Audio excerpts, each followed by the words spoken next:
America में president Donald Trump के खिलाफ काफी प्रदर्शन हो रहे हैं क्योंकि लोग बिल्कुल नाराज हैं कि ये क्यों ऐसे हुआ। और प्रेसिडेंट डोनाल्ड ट्रंप ने हमें प्रॉमिस किया था, आश्वासन दिया था जब वो कैंपेनिंग कर रहे थे कि उनके प्रेसिडेंसी में कोई नए लड़ाइयां, झगड़े, वॉर्स शुरू नहीं होंगे। ये देखते हुए शायद प्रेसिडेंट डोनाल्ड ट्रंप के मन में ये सबसे बड़ा ख्याल था कि अब तो सीज फायर बिल्कुल होना चाहिए, युद्ध विराम होना चाहिए। जी, आपने बिल्कुल सही कहा कि प्रेसिडेंट डोनाल्ड ट्रंप ने एक युद्ध विराम अनाउंस किया है। उन्होंने कहा, उनके बयान में कहा गया है कि युद्ध विराम हो रहा है और हो गया है और सब ठीक हो जाएगा। लेकिन हमें पता है कि दो चीजें हैं। एक तो प्रेसिडेंट ट्रंप की सरकार की तरफ से B-52 बॉम्बर्स गए थे ईरान की तरफ और उन्होंने न्यूक्लियर फैसिलिटीज, ईरान की न्यूक्लियर फैसिलिटीज पे बहुत ही भारी बमबारी, जो बस्टर बॉम्ब्स, दुनिया में सबसे बड़े जो बॉम्ब्स हैं वो गिराए हैं। और उनका कहना है कि उन्होंने अपने जो टारगेट्स थे, ऑब्जेक्टिव थे, वो अचीव कर लिए हैं। लेकिन हमें ये भी पता है कि अमेरिका में प्रेसिडेंट डोनाल्ड ट्रंप के खिलाफ काफी प्रदर्शन हो रहे हैं क्योंकि लोग बिल्कुल नाराज हैं कि ये क्यों ऐसे हुआ। और प्रेसिडेंट डोनाल्ड ट्रंप ने हमें प्रॉमिस किया था, आश्वासन दिया था जब वो कैंपेनिंग कर रहे थे कि उनके प्रेसिडेंसी में कोई नए लड़ाइयां, झगड़े, वॉर्स शुरू नहीं होंगे। तो ये देखते हुए शायद प्रेसिडेंट डोनाल्ड ट्रंप के मन में ये सबसे बड़ा ख्याल था कि अब तो सीज फायर बिल्कुल होना चाहिए, युद्ध विराम होना चाहिए। हमें ये भी पता है कि कल रात को ईरान की तरफ से अमेरिका के जो मिलिट्री बेस कतार में है वहां पे उन्होंने बमबारी की है और उन्होंने कहा है कि हमने उतने ही मिसाइल्स वहां पे बमबारी की है जितने अमेरिका ने हम पे की है। तो और ये भी हमें पता है कि इजराइल की तरफ से ईरान पे और ईरान की तरफ से इजराइल पे वो भी बमबारी जारी थी। तो ये बिल्कुल साफ नहीं हो रहा था कि युद्ध विराम है कि नहीं है। अब जो है इजराइल की तरफ से एक पूरा युद्ध विराम स्वीकार उन्होंने किया है। उनके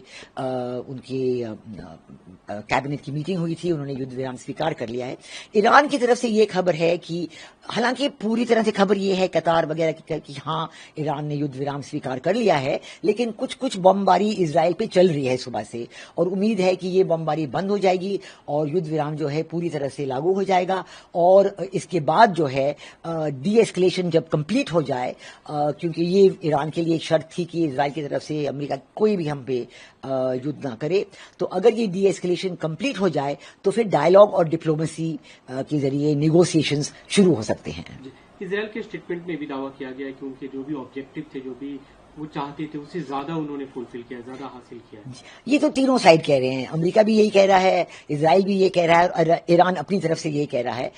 हालांकि हमें पता है कि इजराइल को भी काफी नुकसान पहुंचा है, ईरान को भी काफी नुकसान पहुंचा है और अमेरिका की तरफ से उनके B-50 बॉम्बर्स तो गए हैं। पहली बार कभी भी ये B-50 बॉम्बर्स डिप्लॉय हुए हैं युद्ध के समय, लेकिन इसके भी खिलाफ अमेरिका में प्रदर्शन हो रहे हैं। तो फिर भी जो भी है, तीनों तरफ यही क्लेम कर रहे हैं कि हमारे ऑब्जेक्टिव फुलफिल हो गए हैं। ठीक है, वो ये माने, हर कोई ये माने और वो पीस निगोशिएशंस की तरफ आ जाए।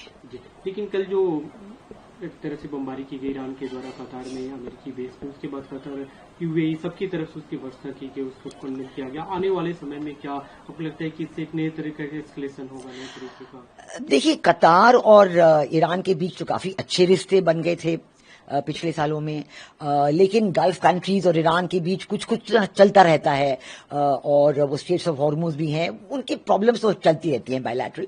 उम्मीद ये है कि in the interest of a bigger cease fire कि युद्ध विराम हो जाए और ये जो कॉन्फिगरेशन, रीजनल कॉन्फिगरेशन है, ये आगे ना बढ़े।